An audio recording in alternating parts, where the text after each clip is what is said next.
Bonjour à tous et merci de nous rejoindre aujourd'hui pour ce webinaire du 29 septembre 2020 qui s'inscrit dans la continuité déjà de nombreux webinaires que nous avons initiés depuis le début de l'année. Aujourd'hui, le sujet qui va nous intéresser tout particulièrement va être de quelle manière préparer 2021. Et effectivement, de quelle manière on vient profiter de la loi Elan pour digitaliser votre gestion patrimoniale grâce à la smart data, à la donnée utile. Nous allons nous présenter. Je suis Alexandre Munier, très ravi de pouvoir prendre le temps de pouvoir vous parler d'Auxand et de ce que nous faisons. Je suis à la direction du développement de l'habitat social et ma mission première, c'est d'accompagner les bailleurs sociaux sur le territoire français dans leur bonne gestion patrimoniale pour les années à venir. Bonjour Romain. Bonjour Alexandre, merci pour cette introduction. Donc moi, je suis Romain Goua, je suis consultant senior dans la partie conseil d'Auxand. Donc, j'encadre les missions de conseil auprès des gestionnaires de patrimoine immobilier et notamment les bailleurs sociaux sur la gestion de leur patrimoine et le déploiement de notre solution Auxand au sein de leur organisation. Alors, Romain, aujourd'hui, il y a réellement 3 piliers qui vont nous accompagner et créer notre fil d'Ariane de ce webinaire aujourd'hui. C'est effectivement de quelle manière on va aider un office à pouvoir harmoniser, digitaliser, mais je pense que le mot important ici est de pérenniser effectivement ces processus internes.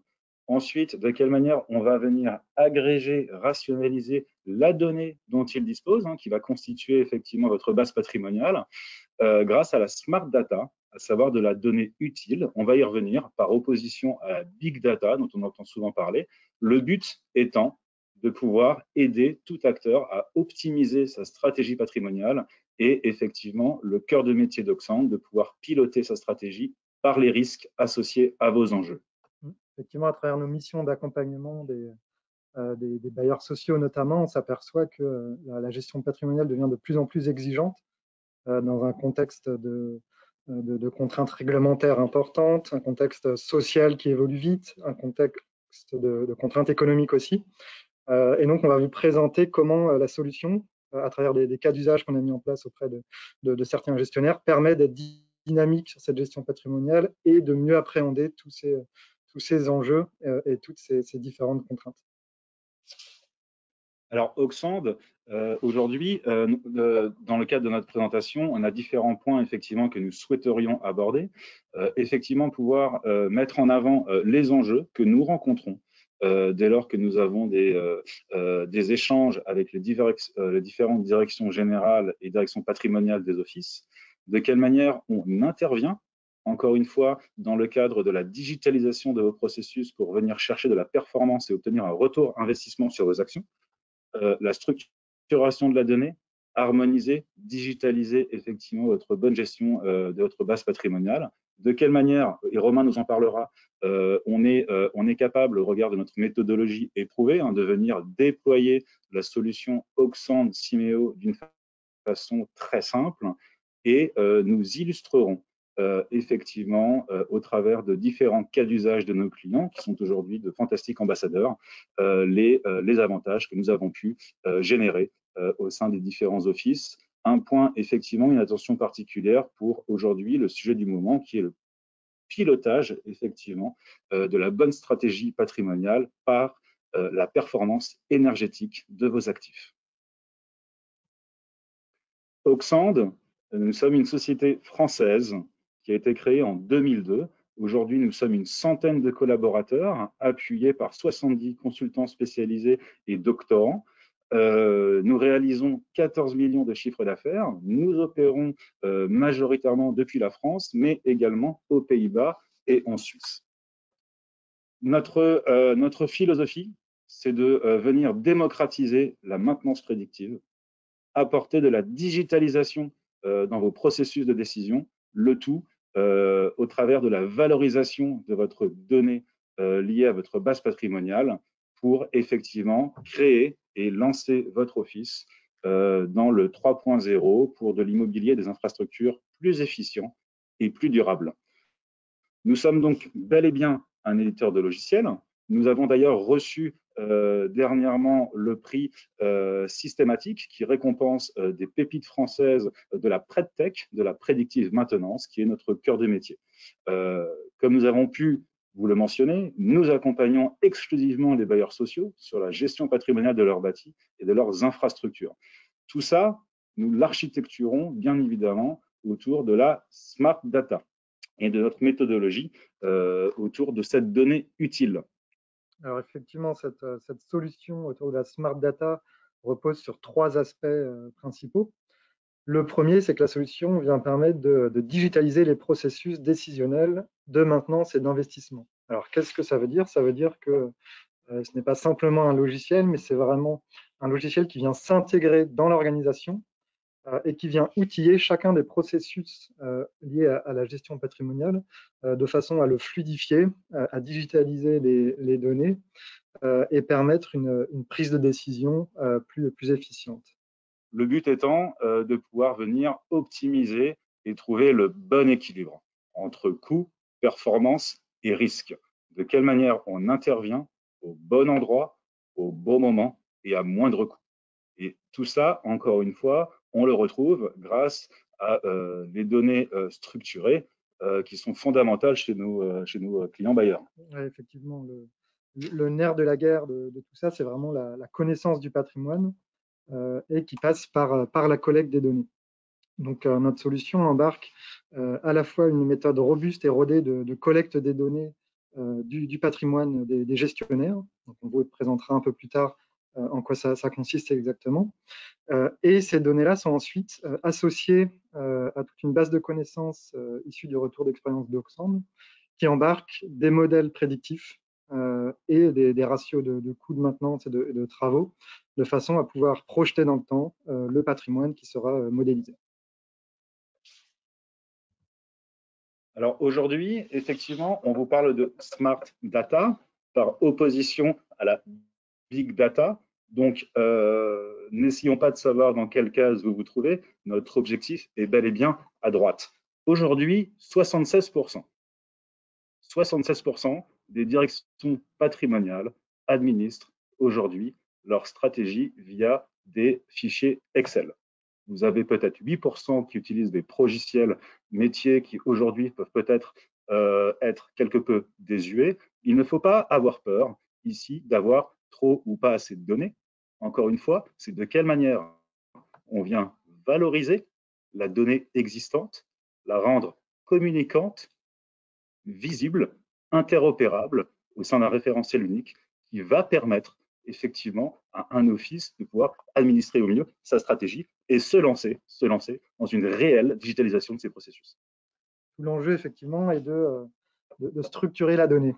Pour structurer la donnée, parmi la masse de données existante, notre méthodologie va se concentrer sur la donnée qui nous semble utile, la donnée la plus pertinente pour la prise de décision. Dans cette structuration des données, on constate, dans le cadre de nos missions, trois sources principales de données. La première, c'est les données qui sont déjà formalisées par les gestionnaires dans des bases de connaissances, dans des systèmes d'information, dans des fichiers Excel bien structurés. Toutes ces données, on va pouvoir les exploiter rapidement et les intégrer. La deuxième source, c'est les données existantes, mais qui ne sont pas structurées, pas formalisées. Donc, ça va être par exemple des données dans des rapports de contrôle périodique, dans des rapports de diagnostic, dans des contrats de maintenance, contrats de travaux qui peuvent aussi contenir une information valorisable sur le patrimoine. Et également dans la tête des sachants, donc on retrouve beaucoup de données qui sont connues dans la tête des sachants, dans la tête des personnes qui travaillent en agence, mais qui ne sont pas formalisées. Donc là, notre méthode va permettre de venir formaliser cette donnée auprès des sachants.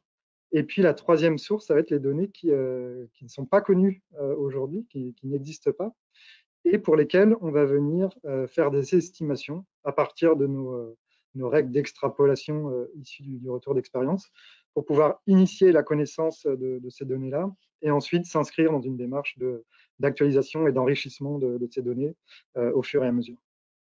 Merci Romain. Quand nous conversons avec différentes directions générales et directions patrimoniales, Nous rencontrons effectivement des enjeux que nous souhaitons aujourd'hui vous présenter. Nous avons tenté effectivement de les résumer réellement dans des grands axes clés et les réponses effectivement et les gains qu'Oxent Simeo permet, puisque nous restons une solution d'aide à la décision pour réellement venir maîtriser votre patrimoine bâti et piloter vos investissements. L'un des premiers enjeux que nous rencontrons, c'est effectivement toujours sur cette notion de données utiles, de quelle manière on va venir la capitaliser, la centraliser et l'uniformiser. Le but étant, et vous le savez, certains de vos homologues dans le cadre de la loi Elan ont des systèmes informatiques différents, des bases de données différentes, des patrimoines différents, peut-être une administration différente. Et dans le cadre de ce rapprochement, effectivement, ils vont avoir besoin d'avancer en bonne cohorte et de pouvoir se créer un référentiel unique dont effectivement le gain va permettre d'avoir un patrimoine totalement maîtrisé, mais surtout une visibilité de la donnée et une bonne utilisation de cette donnée par les équipes et les personnes dirigeantes. Donc le deuxième aspect de la solution, ça va être de pouvoir cartographier l'état du patrimoine. Ce qu'on appelle par cartographie, c'est déjà d'avoir la connaissance de l'intégralité du patrimoine, ce qui n'est pas toujours le cas au démarrage de notre mission, et donc ce qui va permettre de l'être en termes de résultats une fois la solution mise en place. Et ce qu'on entend par cartographier, ça va être quel est l'état de mon patrimoine, quelles sont les zones à risque prioritaire, quels sont les corps d'état les plus critiques sur lesquels j'ai besoin d'intervenir. Et puis également d'intégrer des notions, alors on le verra un peu plus tard aussi, plus transversales, liées à la performance énergétique, liées aussi à l'attractivité, à l'occupation, pour permettre de couvrir un ensemble d'enjeux liés à la performance du patrimoine. Le but étant effectivement de pouvoir aider les bailleurs à pouvoir se projeter et anticiper.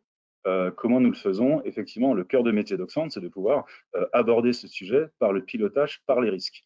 Nous mettons à votre disposition, d'une façon anonymisée mais mutualisée, le retour d'expérience de nos différents clients au travers de notre base de données qui repose effectivement, comme l'a dit Romain précédemment, sur plus de 10 000 modèles prédictifs associés à une base de coûts, qui va vous permettre effectivement de pouvoir prévoir à moyen, long terme l'évolution au regard de l'état et des risques de votre patrimoine dans le temps.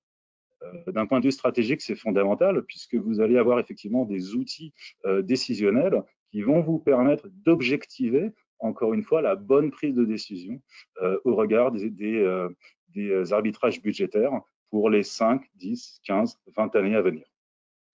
Le fait d'avoir comme ça projeté le patrimoine et d'anticiper les besoins dans les années à venir permet d'améliorer le pilotage des opérations de maintenance. Donc, de l'améliorer de plusieurs façons.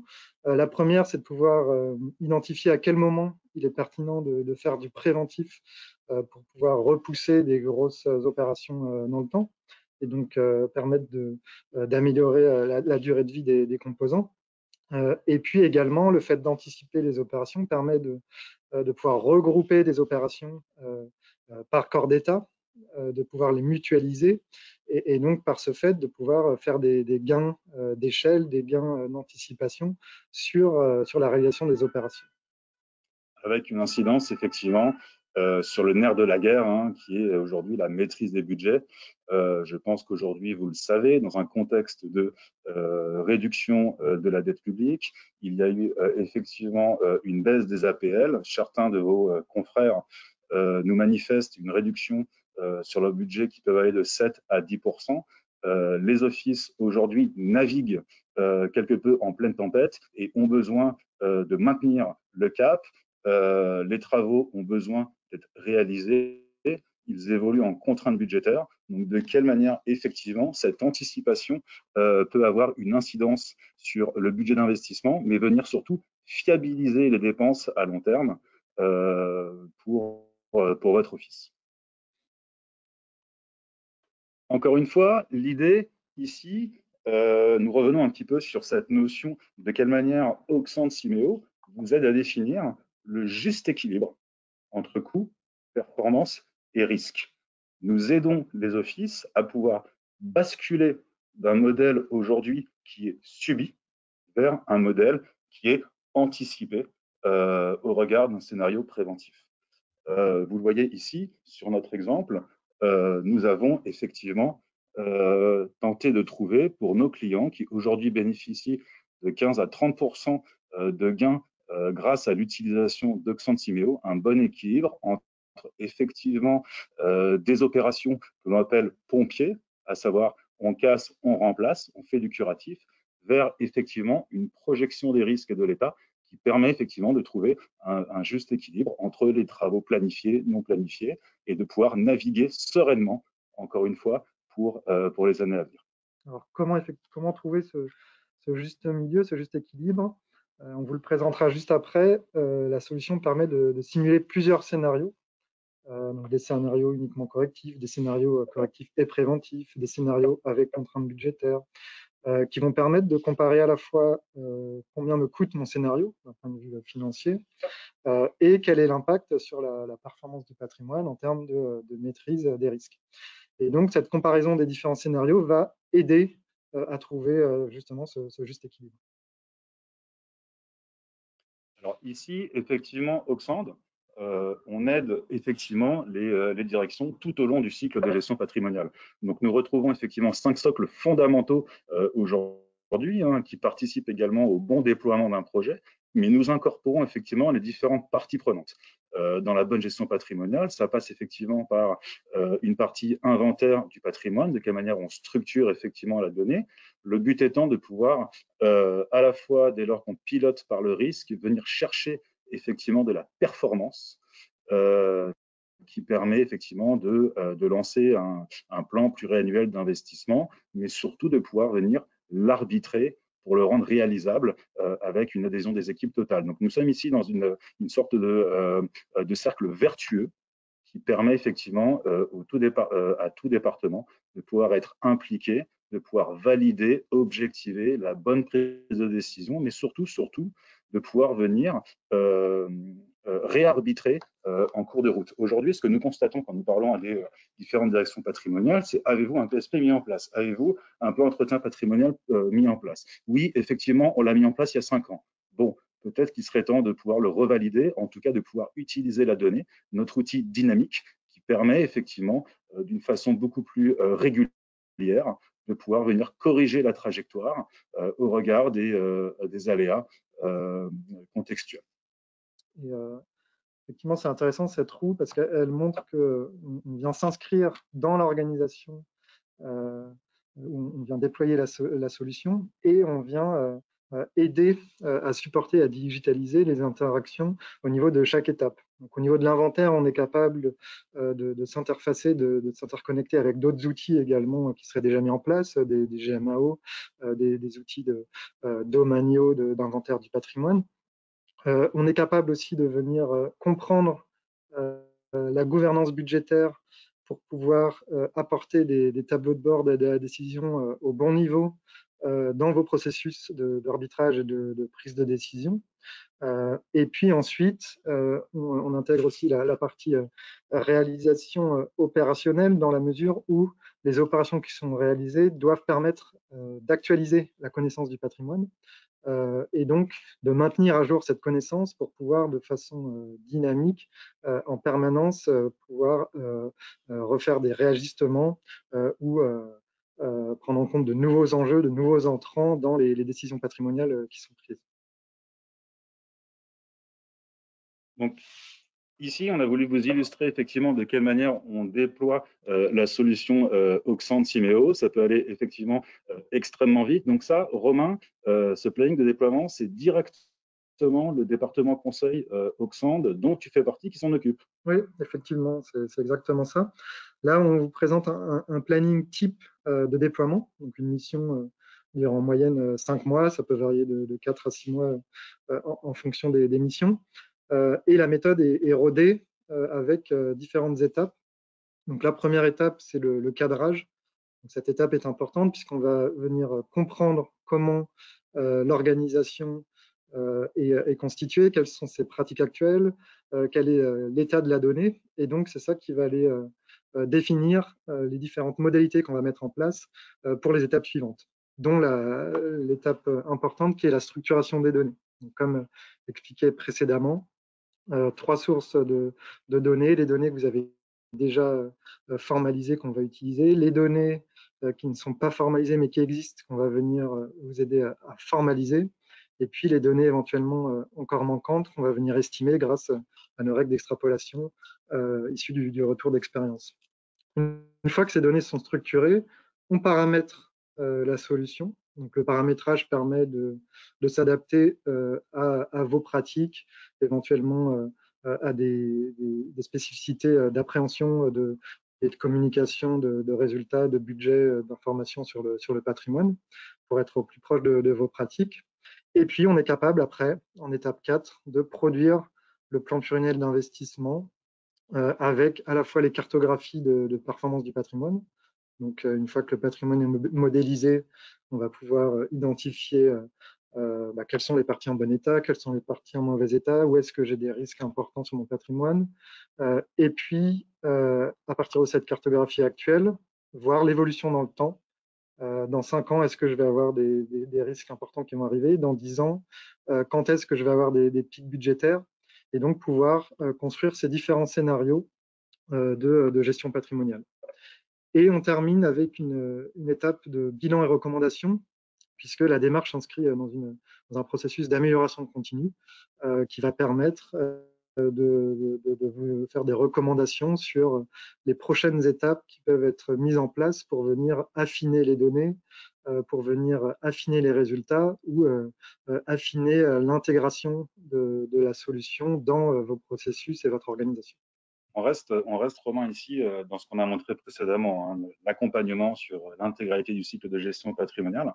Mais surtout, ce qui est important, c'est qu'on forme également les équipes dès le départ à la bonne utilisation d'Oxent Simeo et de nos outils. Et on pourra le voir dans un cas d'usage juste après. On a l'adhésion totale des équipes terrain.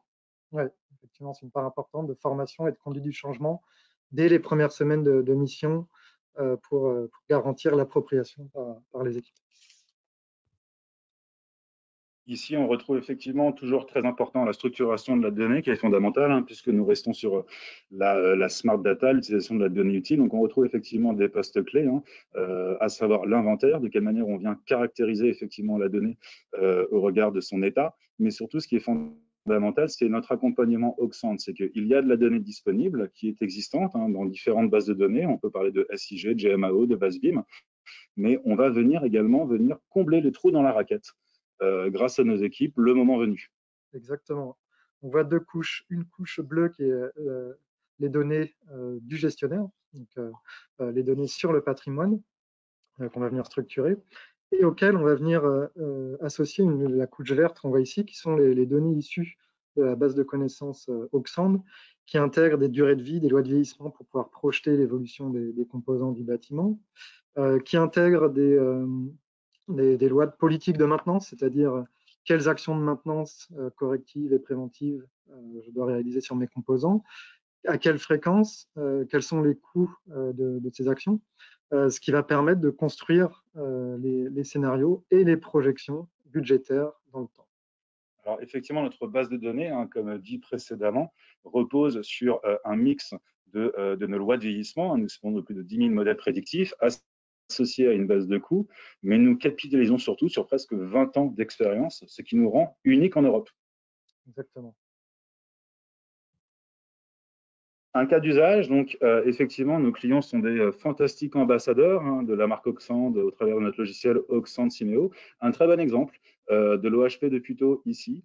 Quand vous entendez effectivement la direction, vous entendrez souvent parler effectivement d'une vieille dame qu'il fallait un petit peu moderniser, non pas pour les lancer dans du 2.0, mais encore une fois dans du 3.0, puisque leur objectif était réellement de digitaliser. On retrouve un petit peu les enjeux dont on vous a parlé, hein, digitaliser les processus, mais surtout de pouvoir pérenniser et fiabiliser un plan stratégique patrimonial à long terme. Oui, et sur cette mission, ce qui a été mis en place, donc, pour faire écho à la roue qu'on a vu tout à l'heure des différentes étapes de gestion patrimoniale, on a une brique de demande d'intervention, donc de ticketing pour faire remonter les désordres observés par les occupants et qui permet de traiter cette information dans la solution Oxend. Et puis après, bien évidemment, la brique de projection du patrimoine dans le temps pour anticiper les besoins d'investissement et de gros entretiens. Donc, ce qu'on voit ici en visuel, mais on rentrera plus dans le détail tout à l'heure, c'est déjà des visuels de connaissance du patrimoine qui permettent à la direction patrimoniale et à l'organisation tout entière de mieux piloter son patrimoine en connaissant comment sont répartis les différents types de logements, quels sont les différents types de chauffage, quelles sont les surfaces associées, les parties qui sont occupées ou non, et puis bien sûr les informations sur l'état de vétusté du patrimoine, les risques associés, et puis des informations sur la performance aussi énergétique de ces bâtiments. Aujourd'hui, on les aide à administrer effectivement 5200 logements, vous le voyez, répartis sur 29 résidences. C'est 320 000 m² de surface habitable que vous pourriez voir dans Auxan Simeo. Le but étant, encore une fois, de le faire via une solution dynamique avec une incidence directe sur les budgets de fonctionnement et d'investissement. On a effectivement une adhésion totale des équipes. Ça reste un projet de digitalisation, mais toujours dans une conduite du changement. Un autre cas d'usage, l'OPH de Heure Habitat. On retrouve effectivement des problématiques actuelles, de quelle manière on vient se digitaliser, se professionnaliser, mais surtout venir utiliser au mieux, agréger, concaténer sa base de données qui permet, encore une fois, de pouvoir venir fiabiliser, administrer, dynamiser un plan stratégique patrimonial à 10 ans. C'était leur volonté. Et donc, nous retrouvons effectivement aujourd'hui une cartographie un tout petit peu différente de l'OHP Tuto. Aujourd'hui, nous sommes sur du 15 000 logements répartis sur 1700 bâtiments avec des résidences estudiantines. Encore une fois, le bénéfice était bel et bien d'obtenir une mobilisation, une professionnalisation des différents départements, de pouvoir créer un PSP dynamique et de venir capitaliser, encore une fois, sur toute la partie inventaire, référentiel unique, afin de fiabiliser les dépenses futures. Et cet organisme, en termes d'enjeux, on se situe vraiment par rapport aux enjeux de la loi Elan qui impose aux organisations de se regrouper en patrimoine plus important. Et donc, dans ce cadre, pour préparer ces fusions, Heure Habitat a souhaité vraiment formaliser, structurer ces processus de gestion patrimoniale de façon à préparer cette fusion à venir sur 2021. Vous voyez ici quelques exemples des copies d'écran. Ça, c'est notamment l'un des premiers écrans que vous pourriez voir en vous connectant effectivement à Auxan Analytics. Vous retrouvez effectivement une cartographie de votre patrimoine. Et ce qui est intéressant, c'est que vous allez pouvoir effectivement retrouver la notion d'état de vétusté dont on vous a parlé, mais surtout le niveau de risque associé effectivement à votre patrimoine. Nous sommes bel et bien dans le pilotage de votre base patrimoniale par les risques et donc nous allons cibler effectivement vos enjeux qui peuvent être, pour n'en citer que quelques-uns, effectivement la sécurité des biens et des personnes, des enjeux environnementaux et de quelle manière on va venir effectivement piloter votre stratégie par la performance énergétique. Nous l'avons vu également en plein contexte des municipales en juin, l'image de marque était fondamentale, avec effectivement un besoin toujours constant de pouvoir venir objectiver les bonnes dépenses et justifier la bonne utilisation du denier public.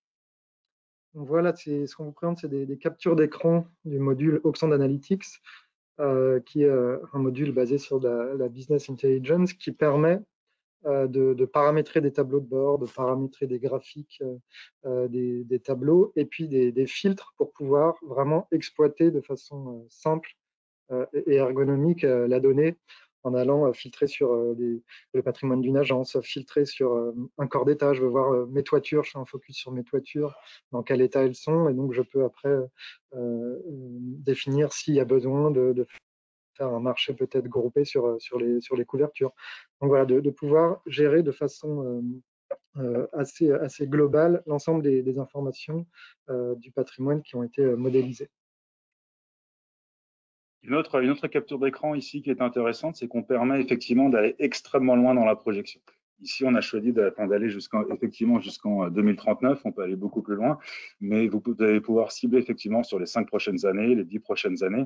L'idée ici, c'est de pouvoir retrouver les principaux postes de dépenses. Vous allez retrouver effectivement votre gros entretien correctif, votre gros entretien préventif, vos renouvellements, mais venir mirroriser avec l'évolution des risques sur la planification que vous aurez décidé d'appliquer à votre patrimoine dans le temps. Et ainsi que retrouver par les postes clés, notamment les différents budgets alloués année après année, à savoir peut-être sur la fondation, sur du revêtement extérieur ou autre. Et ça va vous permettre effectivement de visuellement de pouvoir savoir si vous prenez la bonne décision au regard de votre budget pour votre patrimoine. Alors, ce qui est intéressant, on l'a évoqué tout à l'heure, c'est de pouvoir comparer plusieurs scénarios. En effet, donc, on a à droite un scénario sans contrainte, c'est-à-dire quelles seraient les actions que je devrais réaliser sans contrainte budgétaire pour maîtriser l'ensemble de mes risques. Donc, on voit qu'on maîtrise l'ensemble des risques puisque tout apparaît en criticité jaune au maximum, donc des risques acceptables. Par contre, on voit qu'on a certaines années avec des gros pics budgétaires, d'autres années avec peu d'opérations, ensuite de nouveau des pics. Donc, comment rendre ce scénario réaliste d'un point de vue capacité opérationnelle à pouvoir le réaliser? Ben là, on va pouvoir simuler des scénarios avec contraintes budgétaires, donc, en se fixant une enveloppe qui peut être différente chaque année, mais pour contraindre le budget. Et là, la modélisation va venir chercher quelles sont les opérations que je peux réaliser dans l'enveloppe budgétaire qui m'est imposée chaque année. Et donc, c'est là où on va avoir une priorisation par les risques, puisqu'on va venir réaliser les actions qui permettent de maîtriser les risques les plus critiques en premier. Et ensuite, on va essayer de maîtriser les risques suivants, moins critiques, avec le budget qui reste disponible.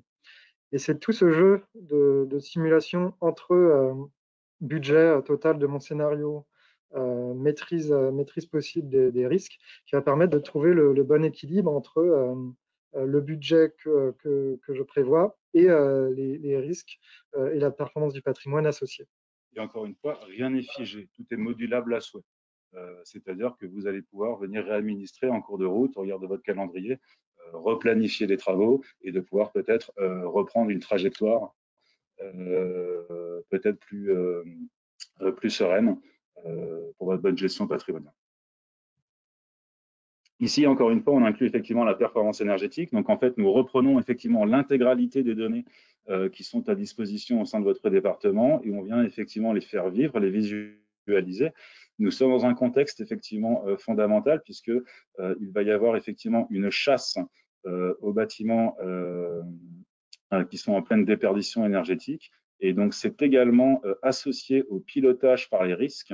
Vous allez pouvoir effectivement venir piloter par la performance énergétique qui va être un enjeu effectivement des bailleurs dans les prochaines années. Vous retrouvez ici effectivement un exemple qu'on a voulu mettre, c'était effectivement l'amiante. On peut effectivement aller beaucoup plus loin du radion, du plomb ou toute autre chose. Mais vous allez effectivement pouvoir intervenir directement, cibler le patrimoine qui mériterait effectivement une attention toute particulière et qui de toute façon a une incidence sur le taux de vacances de vos occupants. Et en effet, ce qu'on a fait pour certains bailleurs sociaux dans le cadre de nos missions, c'est rajouter aussi des indicateurs sur, comme tu le dis, sur les taux de vacances, sur les taux d'occupation des différents logements, de façon à avoir une vision transversale de l'état de vétusté aujourd'hui du patrimoine, son taux d'occupation, sa performance énergétique, et pouvoir prendre des décisions comme ça avec la vision multicritère sur les enjeux de performance des logements et du patrimoine. Ici, un autre tableau fondamental, c'est que vous allez pouvoir effectivement venir vous fixer des objectifs sur les gains énergétiques potentiels du scénario de référence que vous auriez choisi. Et encore une fois, c'est des scénarios qui peuvent être modulables à souhait. Ici, nous avons par exemple un exemple.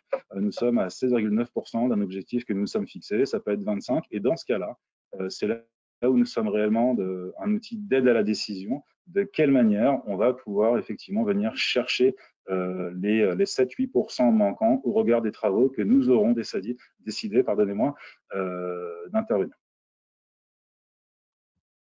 Nous arrivons un petit peu à la fin de cette présentation. C'est peut-être le moment de répondre à des questions au sein du panel. Bonjour Romain, bonjour Alexandre. La première question est: quelle est l'incidence d'une fusion d'office pour la bonne gestion des données? Alors, c'est une très bonne question, puisqu'on revient effectivement à la structuration de la donnée. Un exemple que j'ai en tête, effectivement, sans les citer, c'est deux bailleurs qui effectivement fusionnent. Ils avaient par le passé une politique différente, des systèmes d'information différents, des bases de données différentes, avec peut-être une disparité organisationnelle au sein des équipes. Donc, Auxent Simeo a toute sa pertinence dans ce contexte tout particulier, puisque nous revenons effectivement sur l'harmonisation qui était notre pilier premier, et la digitalisation pour créer un référentiel unique, commun, et qui permet effectivement à ces deux entités de pouvoir fonctionner comme une seule et même organisation. Merci Alexandre.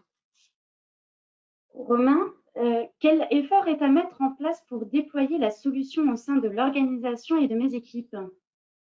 Alors, effectivement, dans le cadre de la mission de déploiement de la solution, donc la méthode qu'on a présentée tout à l'heure pour structurer la donnée va permettre d'une part d'aller chercher les données déjà formalisées.